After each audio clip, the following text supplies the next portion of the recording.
Hi there, my name is Nathan Leonardson and welcome to PA Nation. Over the next few weeks, we're going to discuss several topics covering everything you need to know about being a production assistant. In the film industry, getting your foot in the door can be quite difficult since production companies often look for experienced workers. But how can you establish a position before knowing how to perform in that department? See what it's all about and become an expert even before you get the job. Before we dive into things, let's hear a word from today's sponsor. This message was made possible by Squarespace. Squarespace is the easiest way to design and publish your website. Not many people have the time or the need to create a fancy website that starts from scratch. With several templates to choose from, there's no more need to learn computer programming. Maybe you're looking to create a portfolio to show off your work to potential clients. Or maybe you have plans to sell products on an online business to consumers. Any type of website can be created with Squarespace. It's the #1 site for website building, and it's so easy to use. Use my promo code, NATEDOG, and receive 10% off your first website. Finding your first gig might be a challenge, but I'll make sure to give you a few tips on how I got started in the industry.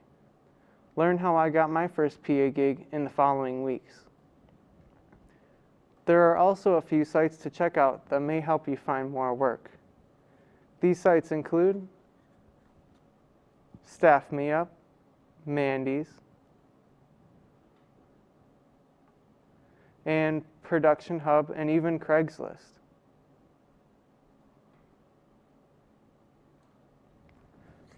In this series, we'll go into detail about topics that will explain how to be prepared and what to expect on your journey into the film industry, learn what to wear and what to bring with you, when to arrive according to the call sheet,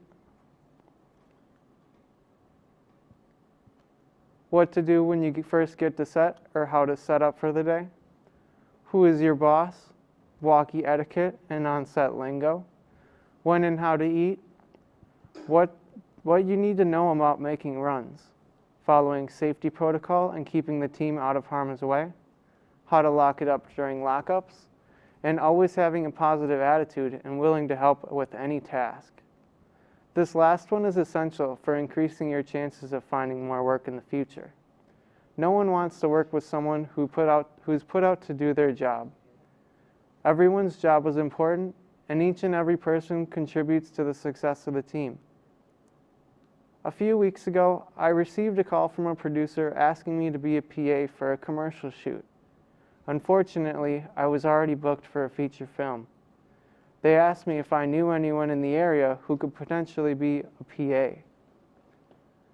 I pitched them a name, Jeffrey Strenning, a friend of mine from NWTC. He's been looking to dive into the industry and eventually work his way into the audio department for all types of productions. In the following interview, I asked him a few questions about his experience and what he learned on his first shoot. Let's take a look. Nice to see you again. Yeah. And thanks for coming to talk about your first PA experience. No problem. So to get things started, what was this production company? Like, what was the name of their production? So they're called Cinegrade, and they're based out of Pennsylvania. And they get contracted to go around the country and even the world and just shoot different videos and photos and things like that. Cool. What type of production was this? So this was a commercial shoot for a playground equipment company. And they do a catalog every year that they send out to prospective buyers for their playground equipment. Say a company wants to buy it. They get this catalog and they look through it and they see what equipment they offer. And they go, oh, yeah, I want that one. So there's a photo shoot, and then there's actually a narrative video that went along with it that exposed the company's ability to create playgrounds that are handicap accessible, as well as this company that makes these playgrounds builds these little areas for kids that have autism to go calm down when they're having a sensory overload. Oh, cool. Yeah. What was a typical day like for you as a PA? And how many days was this shoot? So it was 4 days. Each day was a little bit different, but mostly the same. So the majority of my day involved getting waivers signed from parents and kids, running around and making sure that everyone that was on camera was signed up and they were good to go. I also was in control of the snack table, so setting out those little treats, nice and good looking to eat for the kids. Lots of Cheez-Its, had some juice boxes, some Capri Suns, some fruit snacks, all that good stuff. So making sure that's stocked, ready to go. The kids know where it is. They know they can eat. Offer the parents stuff to eat too. Make sure they're all good. I also got a chance to hold some of the lighting equipment for the production crew as well and move some of the equipment around to help them get set up. It was very windy, so they needed an extra set of hands. Other than that, I cleaned up leaves off of the ground at one point because we needed the leaves out of the park. And then coffee runs, I went to go get some signs at one point because we had to close off an area of the park. So stuff like that. Cool. What would you say was the most fulfilling part about being a PA? The most fulfilling part was definitely just meeting the crew and talking to them about the equipment they're using, what programs they use to edit, and also their experiences in the field. These guys had traveled all over the world doing different gigs. So it was really neat to pick their brains and kind of make a connection with them and get to know that this industry has a lot of opportunities in it. And if you work hard and build up your portfolio, you can do a lot. The film industry is truly about making connections. Yeah, it's all about who you know. In the film industry, it really is about who you know and putting on a really good face and a really good work ethic in order to build those connections and those relationships. So it's all about networking. And once people know who you are and they like the work you do, they're going to call you back. Because who's the first person you think of when you think of PA work? Well, I worked for this guy on this set. He did a great job. If you're more memorable, then you get more work. Exactly. Mm-hmm. What was the most challenging part of your day? The most challenging part was definitely the first day. So we had 2 days in Appleton and we had 2 days in Milwaukee. And the 2 days in Milwaukee were way easier because the park was closed off, naturally closed off. It was in the Summerfest area of Milwaukee where they have this fest every year or whatever. And there's a small playground in there that's built by this company that we're shooting the commercial for. But the first 2 days in Appleton were way harder because the park was accessible through the whole area. So 360 degrees around, you could get into the park. And the city was supposed to close it down for us during that afternoon up until 6, 7 p.m. for just a few hours for us to shoot. The city didn't do that. So nobody knew the park was closed. And we had an influx of people coming in from all over. And it's my job to make sure that everyone's waivered up. So I had to run around for that entire shoot on that day for 6 hours. Making sure people had their waivers signed and then explaining to people that didn't have their waivers signed what was going on. Hey, the city didn't close on the park. It's supposed to be closed. You can still stay here if you want, but we got to get you waivered up. And most people were okay with that. We had a couple of people that wanted to leave upon that request. Some people that had already been filmed. But that's part of the process is you got to be good at communicating what's going on to the people in the area. Even when I was on a shoot in Detroit doing stunts, we had just random people that would come up and ask what's going on here. And the production crew would be nicely just walk up, hey, we're shooting this movie. And that's pretty much it. So if you're a good communicator, that matters a lot as a PA as well, because you're a man of the people or a woman of the people, you got to be able to communicate. True. And as far as what I've experienced, in your own opinion, what would you say is the importance of having a positive attitude? It's literally everything. I mean, in life and every endeavor you pursue, the more positive you are, the better outcome you're going to have in whatever you're pursuing, right? And it's no different with PA work. There's going to be problems that have to be solved, and the better attitude you have towards solving those problems, the better off everyone's going to be in the crew. So attitude's everything, positivity's everything. And if you have a positive attitude, people are going to be more willing to call you back for more gigs, And it just makes the whole environment better. No one wants a stink face, No one wants someone who has a really negative attitude because it brings everyone else down, So the better you are at dealing with that kind of stuff, the better off the whole experience is. Cool. Well, thanks again for meeting with me. It's been wonderful chatting. You got it, man. We better get back to the live show. Welcome back, and hope you learned some useful tips from our good friend Jeff. Maybe you'll be able to use them in the future.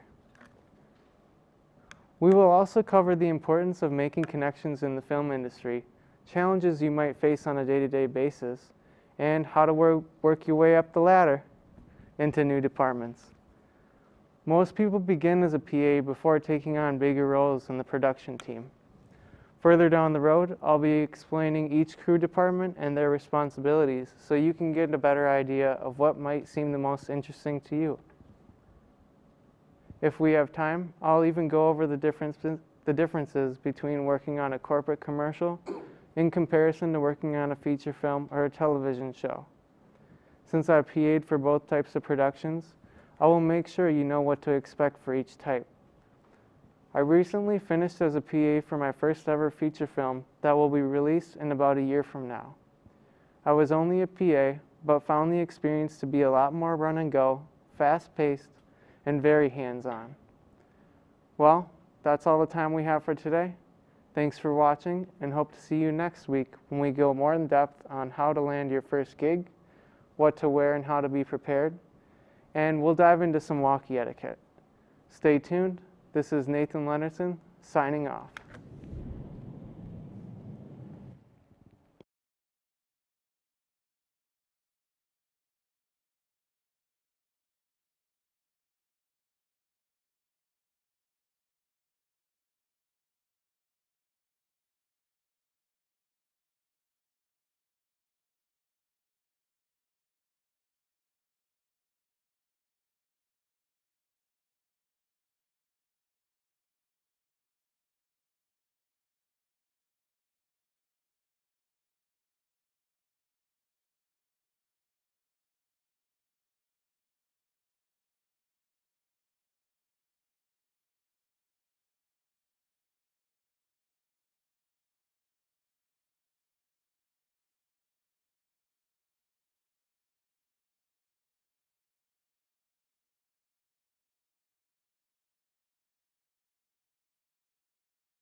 Testing 1 2 3. How is my microphone? How is it? 1 2 3.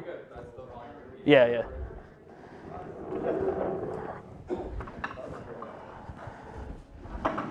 Oh, neat.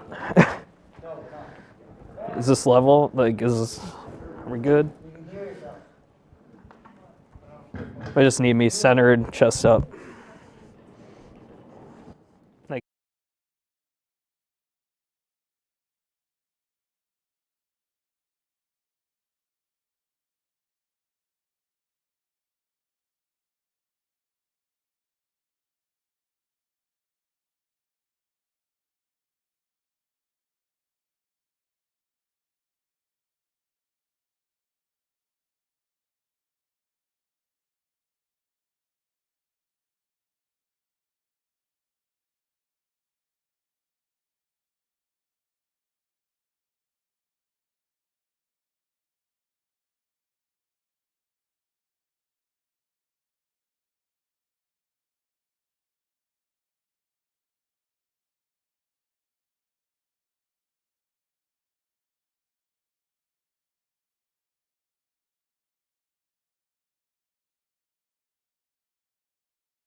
Welcome to Cinematic. I am Ashton Silva, and today we're going to take a look at another one of my favorite cinematographers, Roger Deakins. Sir Roger Deakins. He was knighted.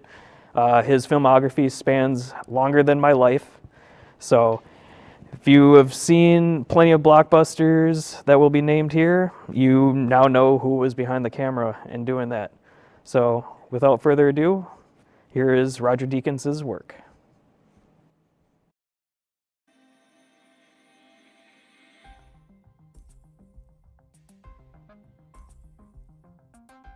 Sir Roger Deakins is an English cinematographer that currently has 87 total film credits. His first major film credit was 1984, directed by Michael Radford. His first film in the US was 1990's Mountains of the Moon.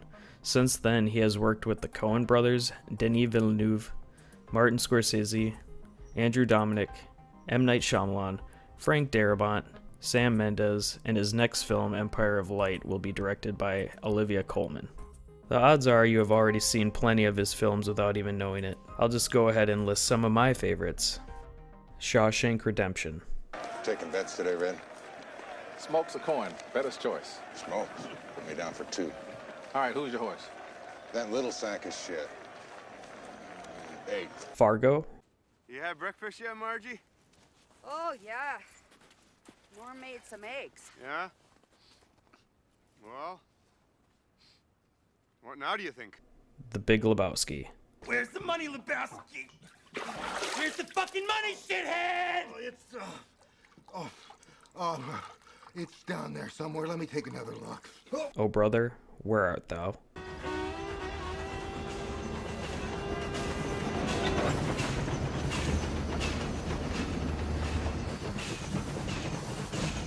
A Beautiful Mind.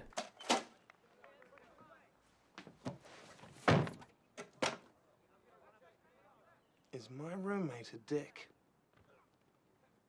No Country for Old Men. I just walked in the door. Sheriff, he had some sort of thing on him, like a oxygen tank for emphysema or something, and a hose that run down his sleeve. You got me. Well, you can look at it when you get in. Yes, sir. I got it under control. The Assassination of Jesse James by the coward Robert Ford. He was listed in the city directory as Thomas Howard. And he went everywhere unrecognized and lunched with Kansas City shopkeepers and merchants, calling himself a cattleman or commodities investor. Someone rich and leisured who had the common touch. Skyfall.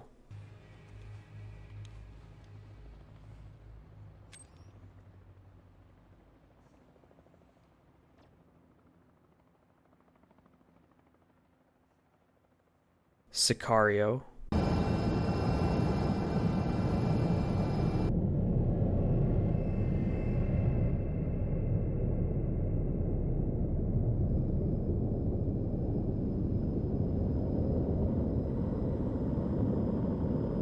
Blade Runner 2049. Caution. Keep clear. Caution. Keep clear. Connect to Off-World anytime, any place. Packages start at 20 minutes. 1917. Sir? Lieutenant Leslie, sir? What is it? We have a message from General Ehrenmoor. Are you all relieved? No, sir. When the fucking hell are they due? We don't know, sir, but we've got orders to cross here. That is the German front line. We know, sir. Yeah, that's quite the list, and it isn't even half his total credit page. These are my favorites. Ever since this man hit Hollywood, he has been sought after by the top directors and producers for many reasons. His attention to detail and lighting are top-notch and consistently flawless to the point that the man seems like a supercomputer instead of a cinematographer. Every pixel is a visual feast. Let's just take a look at some of these amazing shots and scenes. The way he lets the scene breathe is 100 times better than the normal pace of Hollywood films these days. He doesn't overdo it with nonsensical angles. Everything he does has a purpose. He focuses a lot on how a character is feeling. Take a look at the handsome Ryan Gosling in Blade Runner 2049. The shots really focus on those puppy dog eyes. You can see and sense the frustration and confusion the character is experiencing. That question of who am I / who is he, that we're asking, is apparent from the first act of the film. Now take a look at Sam Mendes' 1917. This man literally made the whole film feel like it was done in one take. The opening scene of 1917 sends chills down my spine. As someone who is in the military, seeing them walk through the field with the rest of the outfit living out of the trenches brings back the feeling of being responsible for the person next to you. Those are the bonds that last between veterans of any generation. This relationship already feels very personal. You can feel the tension between the visuals and the subtle, chilling soundtrack. Through this holy unction, may the Lord pardon you your faults and whatever sins thou hast committed. What about Sicario? The cartel-driven drama? I have never felt more claustrophobic and on edge, but god damn it, Sicario is just a great tense ride. There is nothing like seeing bodies in the walls of newly constructed homes, right? Shootouts in dark tunnels and civilian-packed roads? Political stances colliding? It's disturbingly beautiful the way Mr. Deakins captures tension and morality of the decisions our characters have to make. This film is an example of gruesome, yet beautiful to look at. Tension at its finest. If you follow filmmaking, you may have heard of people talking about a certain scene out of Skyfall. Yeah, that's the one.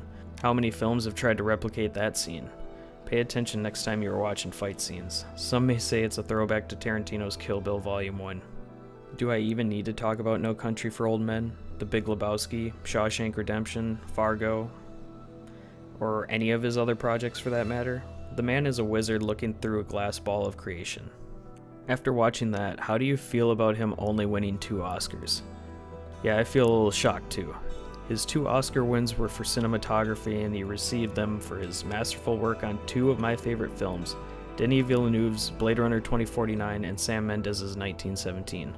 The amount of passion and love this man has for the art of filmmaking is measured on a galactic scale. He has also gone on record saying that he prefers to shoot digital rather than the old style film.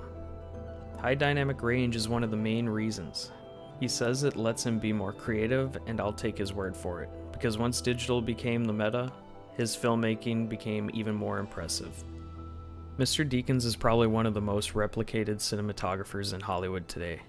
Between his camera movements, lens choices, and command of lighting, he is in the highest tier when it comes to talented cinematographers.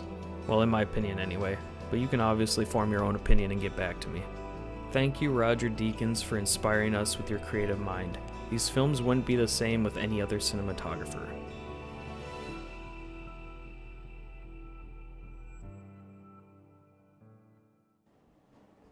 And welcome back. I hope you enjoyed Roger Deakins' work. As you can tell, he has quite the filmography and the visual style. I believe it's one of the most mimicked visual styles in Hollywood to this day, and for good reason. And our sponsor was Criterion. They have a great collection of films that are licensed, redistributed, and upscaled and restored.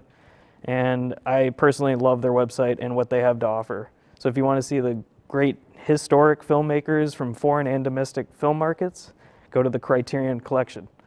And next week, I don't know who we're going to cover, but I hope you come back next week, or 2 weeks from now rather, and just enjoy some great art like I do. Have a good one.